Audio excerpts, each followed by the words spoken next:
Sa loob ng maraming siglo, naging bahagi na ng kulturang Pilipino ang kwento ng aswang.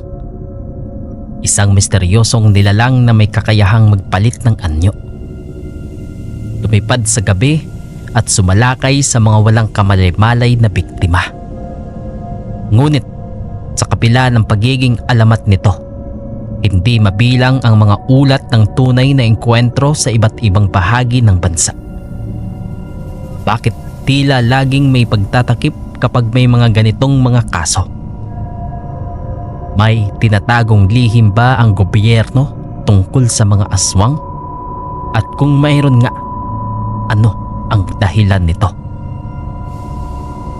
Sa videong ito, tatalakayan natin ang ilang historical records, testimonya at mga posibleng ebidensya na magpapatunay na maaring hindi lamang mito ang aswang, kundi isang matagal ng sikreto na ayaw ipaalam sa madla.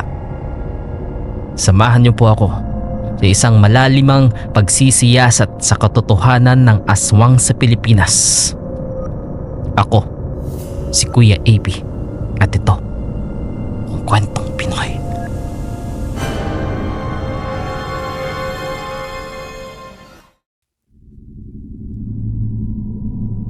Mula pa noong panahon ng mga Kastila, naitala na sa iba't ibang talaan ang mga kwento ng mga aswang. Sa mga probinsya ng Capiz, Antique at Iloilo, marami nang naitalang insidente ng mga pagkawala ng tao, lalo na sa mga liblib na lugar. Isang halimbawa nito ang isang ulat noong dekada 50 sa isang baryo sa Capiz kung saan may mahigit 10 tao ang biglang nawala.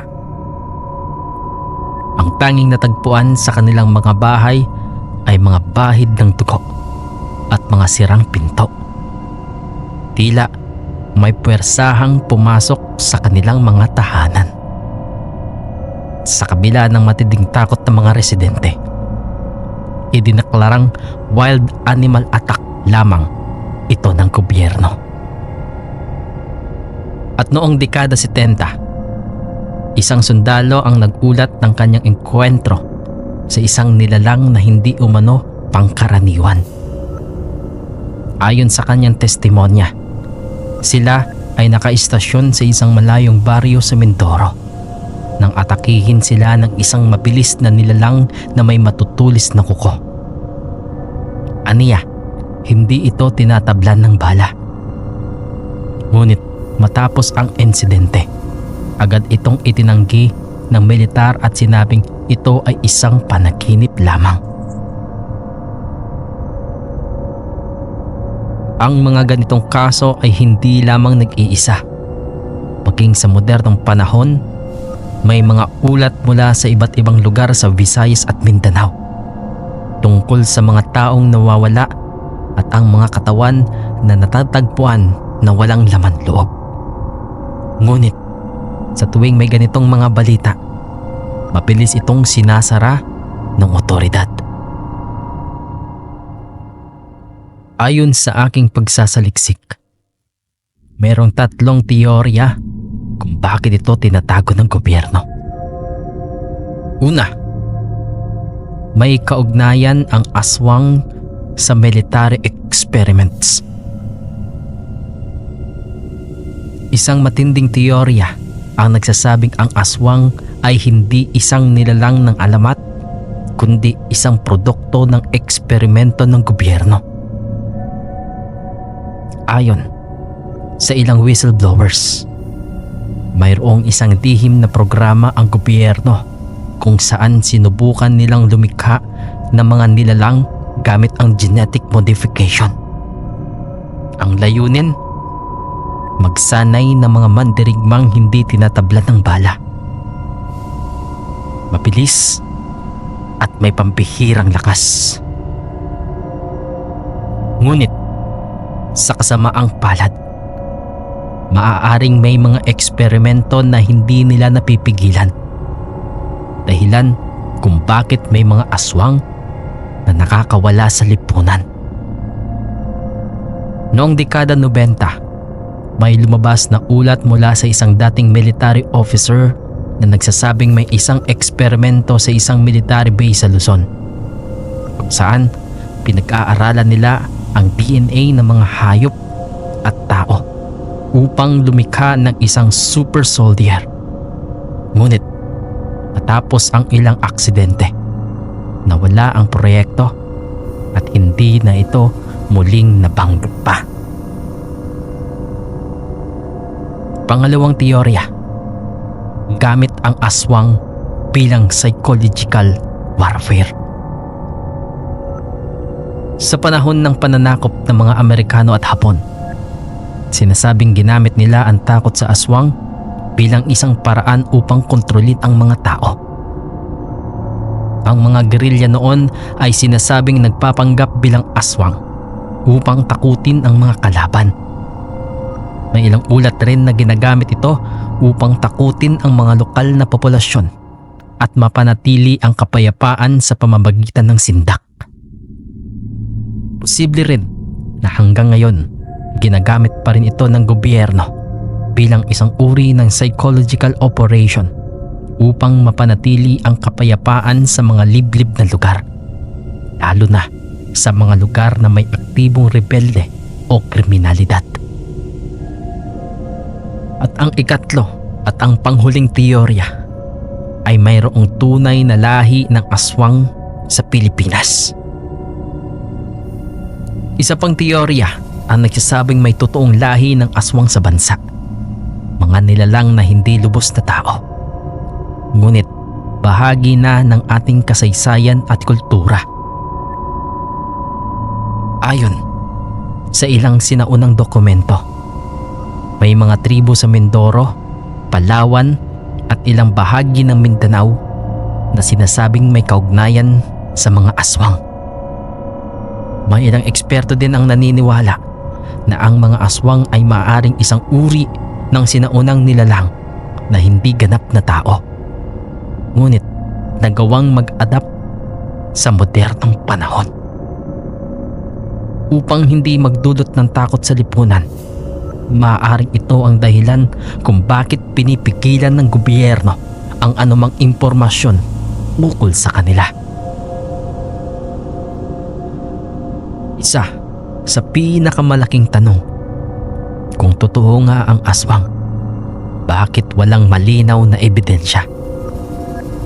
Ayon sa ilang researchers, posibleng may mga ebidensya na, ngunit agad itong kinukumpiska ng gobyerno.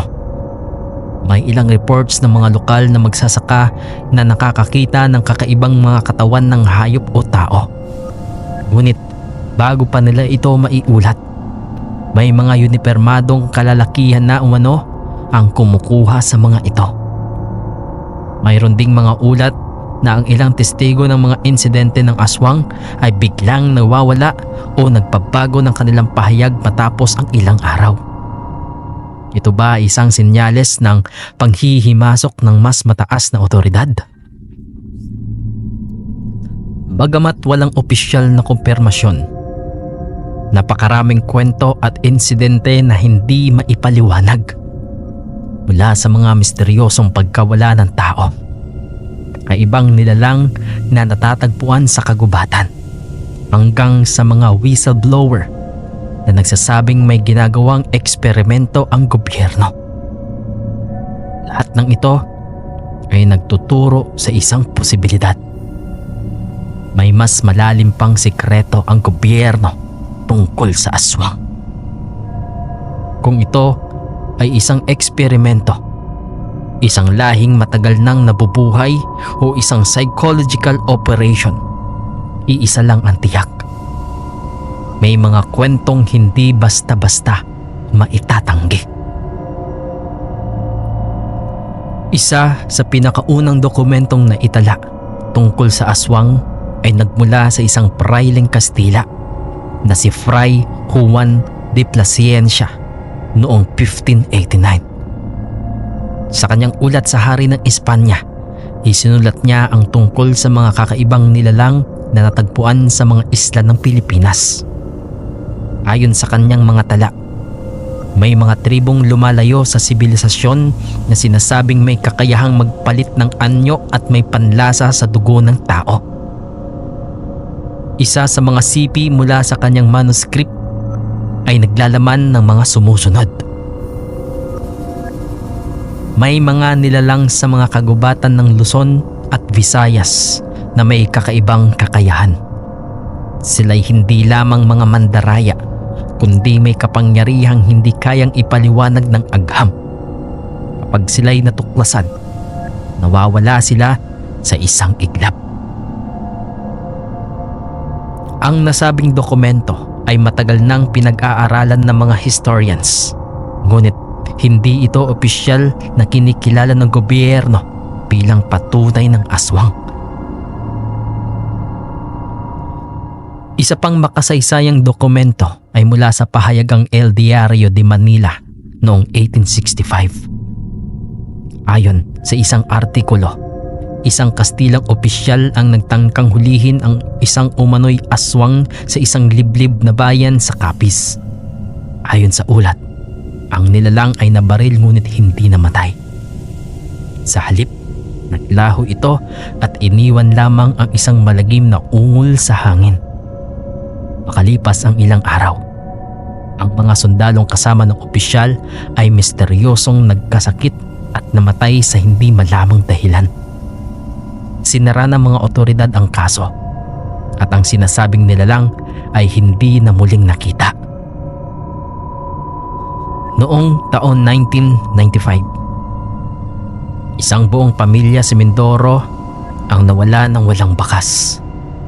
Ayon sa mga kapitbahay, huling nakita ang pamilya Rason isang gabi bago sila mawala, habang may kakaibang ingay na naririnig mula sa kanilang bahay.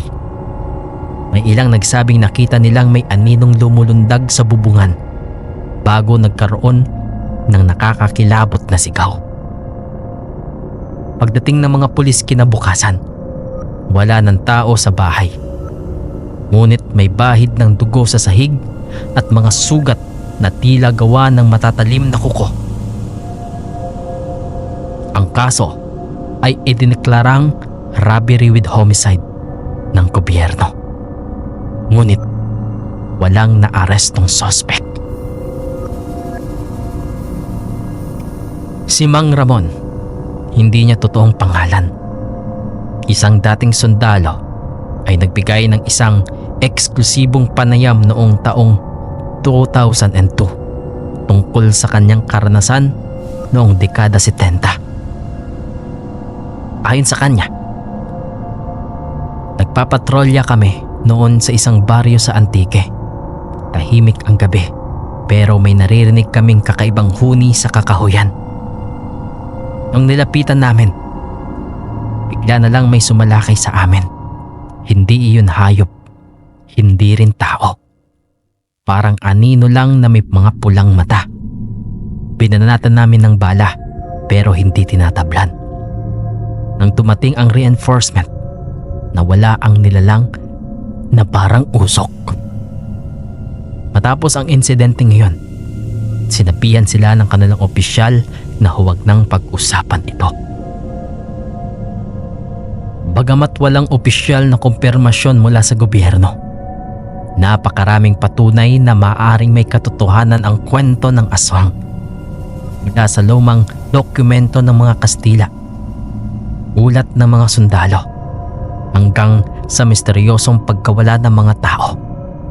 Tila maraming ebidensyang nagtuturo na hindi lang isang alamat ang mga aswang. Kung totoo ngang may lihim na itinatago ang gobyerno, ano ang tunay nilang dahilan? Higit sa lahat, gaano na tayo kalapit sa tunay na katotohanan? Ano sa tingin mo? Isa lang ba itong urban legend o isang madilim na sikreto na pilit tinatago sa atin?